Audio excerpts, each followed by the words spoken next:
আসসালামু আলাইকুম, welcome to Khaja family blog. আজকে দেখাবো মেট্রো রেলে আমরা মিরপুর থেকে কিভাবে মতিঝিল গেলাম। তো এইরকম লাইন আছে, লাইনগুলোতে দাঁড়িয়ে আমাদেরকে টিকিটটা সংগ্রহ করতে হবে। টিকিটগুলো কার্ডের মতো, তো আপনারা চাইলে সরাসরি টিকিটগুলোও নিতে পারবেন অথবা মেশিনের মাধ্যমেও নিতে পারবেন। এই যে আমরা নিয়ে ফেলেছি আমাদের কার্ডগুলো। মিরপুর থেকে মতিঝিলের প্রাইস হচ্ছে ৭০ টাকা করে নিয়েছে।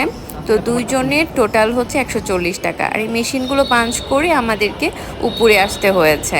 আর বের হওয়ার সময়ও আমাদেরকে এই মেশিনের গুলোর মাধ্যমে কার্ডগুলো দিয়ে দিয়ে তারপর বের হতে হবে। আর যদি কেউ ভুল করে আগে বা পরে নেমে যান, সেক্ষেত্রে আগে নামলে তো কোনো সমস্যা নেই, কিন্তু যদি ডেস্টিনেশনের পরে যদি নামেন তাহলে আপনাদেরকে সেই হিসেবে চার্জ নেওয়া হবে। তো এই তো এখানে শেষ করছি। আল্লাহ হাফেজ।